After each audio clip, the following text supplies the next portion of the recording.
In 1952, Hudson merged with Nash to form American Motor Company. At the time, it was the largest merger in U.S. history. The results were mixed. They had some spectacular failures. This wasn't one of them. The AMC Ambassador for 1967. A luxury car for the ages. With gorgeous styling, immense comfort, and amenities not found in other vehicles for decades, it is truly an American classic. Just like today's guest.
The ambassador has arrived. Woo! You know, I like that as a title for myself. Brand ambassador.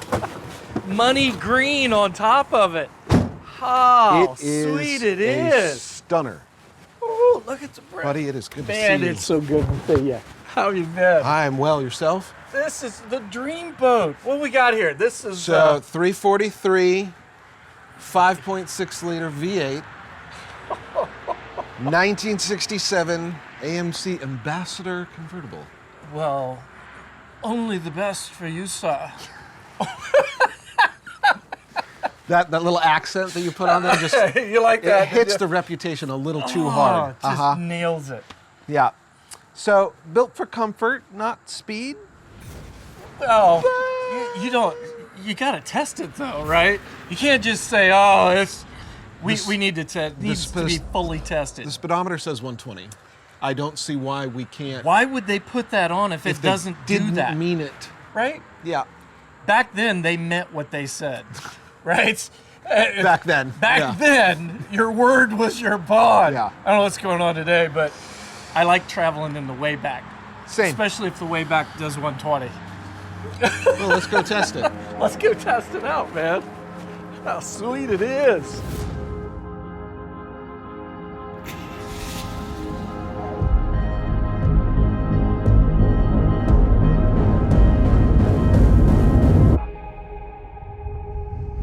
So one of the neat things about having the place out in the woods, we've got the pool. Yeah. My wife, when we were talking about putting in a pool, in normal fashion, she's like, of course, you're going to take everything over the top. And I was like, it's not that. I want to know where my kid's at on Friday night, Saturday night. I want to make our place, your place, the place where kids would want to hang out. Yeah. So we got the basketball court, we've got the pool, got a pool table in the basement, darts, we got frisbee, golf around the house, got 20 acres, four-wheelers. And That is so very far, wise. that has worked in that about every other week we're feeding about 6 high school football players. So I love it.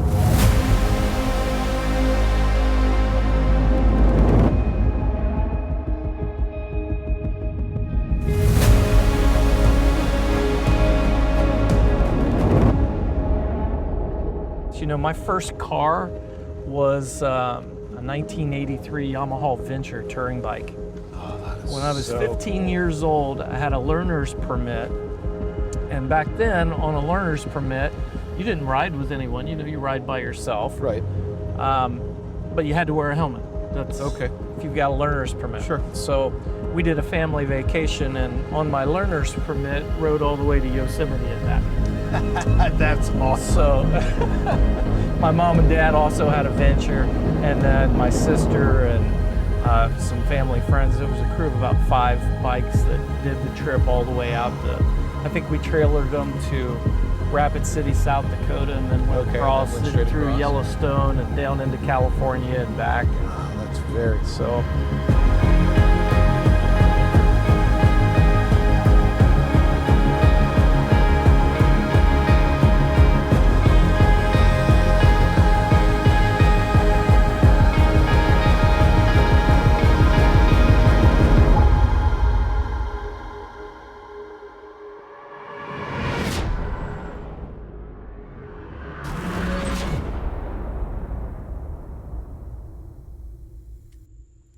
So, you were a Division I, All-American, long-distance runner. long time ago. Fair enough. But I am curious, what possessed you to wake up one morning and say, I want to run really far for a really long time? Yeah, I don't know that ever happened. You know, I was in high school and I played basketball and football. Those were the 2 sports I loved. Those were the ones I played. And in basketball, they set the gym up and put cones in all 4 corners. And they said you got, I think it was 2 or 3 minutes to run 10 laps. And everybody was trying to get 10, and I was trying to get 15. And so the basketball coach, of course, went to the track coach, said, you need to get this guy. Yep. Meanwhile, in football, we needed to run a 6-minute mile. And when I came in, I ran the mile, and I'm standing beside the coaches. And one coach turns and looks, he's like, you're supposed to run a mile. And I'm like, yeah, I did. And he's like, whatever, run another lap. So I ran another lap, and then the other coaches said, no, he actually ran a mile. He just almost lapped everybody. So he went and told the track coach, you should get him to run track. So he came and got me out of class and took me to a track meet. And I think I won the meet, and I was like, yeah, this is fun. Let's do this. So then my football coach comes to me my senior year. I'm the starting quarterback, I'm a starting safety, and kickoff and punt returner. And he said, I think you should run cross country. And I'm like, why don't you want me? You know, I thought I was valuable. He said, it's not that I don't want you, Chad. He goes, I think you got a chance after seeing you run in track to get a Division I scholarship. And I don't know that you can get that playing football. And that actually was a neat thing because it gave me a life lesson in that he saw a future for me I couldn't see for myself. And he was a cool enough coach, a good enough person that even though it wasn't in his best interest for his program, he tried to guide me in what was in my best interest.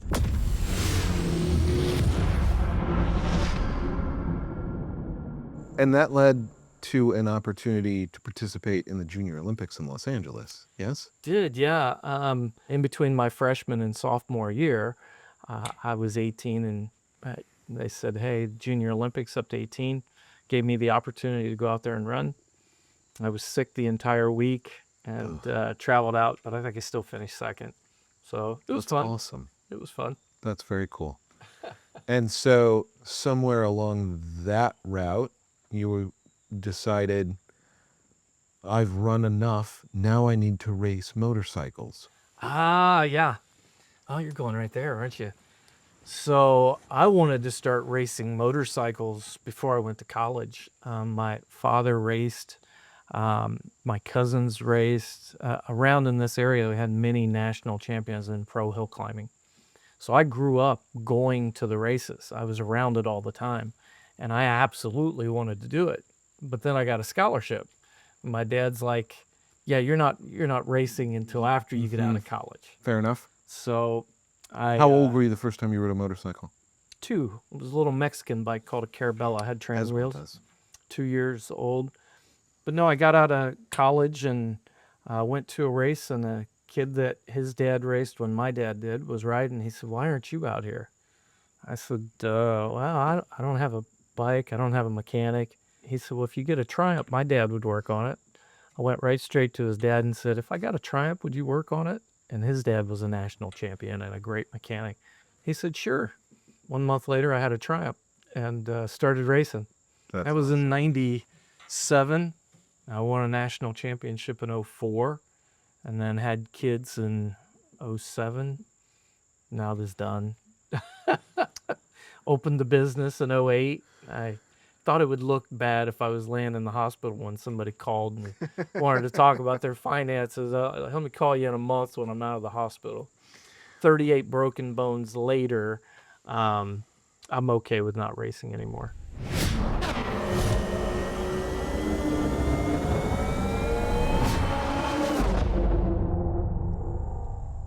Athlete, racing motorcycles. I get that.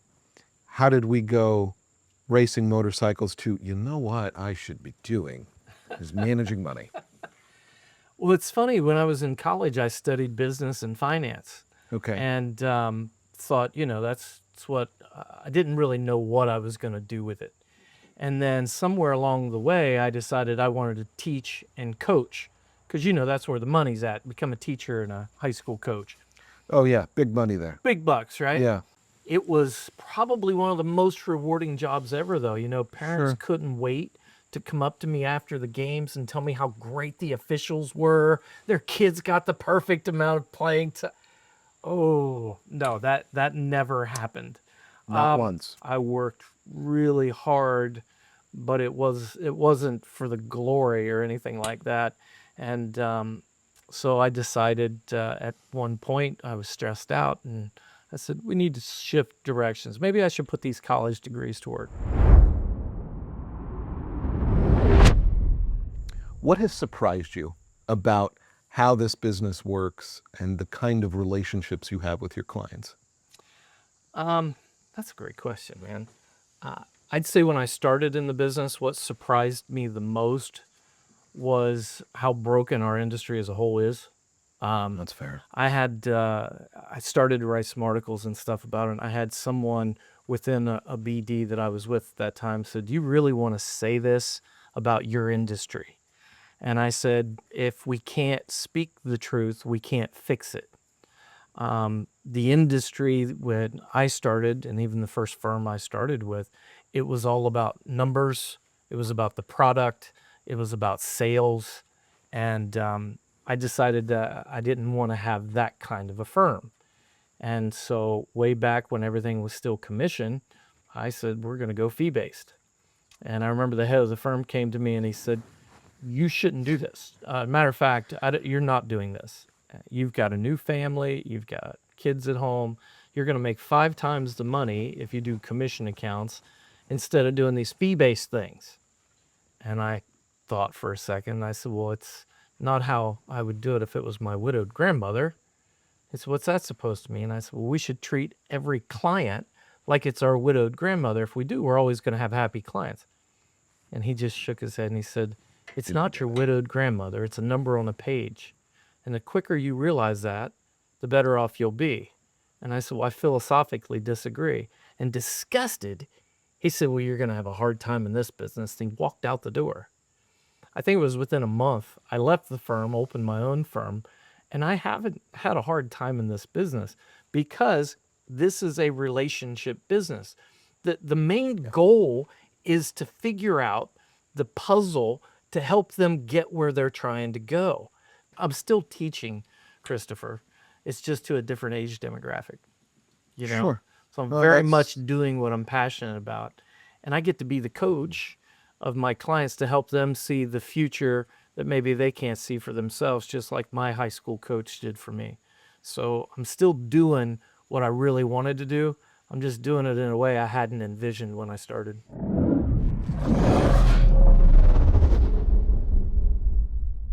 I'm going to look way ahead into the future, way ahead.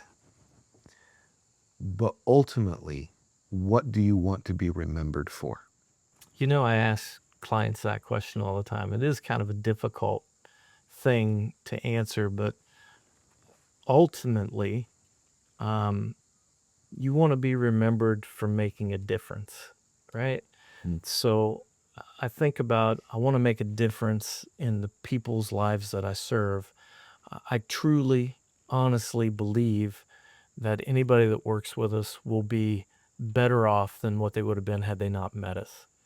And I wholeheartedly believe that because I put every ounce of my being into making that come true. So after I'm gone, I want people, number one, to say, he made a difference in our lives. Secondly, I want people to look at it and say he was a good father, a good husband, a good boss, a good leader. You know, we die twice. We die the first time when we're called to the pearly gates, and then we die the second time when we're forgotten. And I want to leave a legacy that can't be forgotten. And the people that I serve and the charities that I help them create, that's going to last 100 years after I'm gone. It doesn't have my name on it, but my fingerprints are all over it. Yeah. So there's scholarships that are going to be provided to my community because of the work that I've done for the next 100 years. My name's not on it, but without my fingerprints, that doesn't happen. That, to me, is a life well lived. If you can be a good father, a good husband, a good boss, good leader, you can make the change that you want in the people that you serve. If you can help them become more and have abundance in their life, then you can't help but feel joy in your heart that you're doing what you're meant to do. And that is so fulfilling, man. It's a lot of fun. That's awesome. It's a lot of fun. And now that you're not driving motorcycles really, really fast, you'll probably get to do it longer. There's that potential. I don't know if you saw the road bike in the garage, though. I did. What do you qualify as really, really fast? We're going to put the line at 100. You can't go a little higher. It maxes out at 117. So if you say 120, then we're good. 120. Perfect.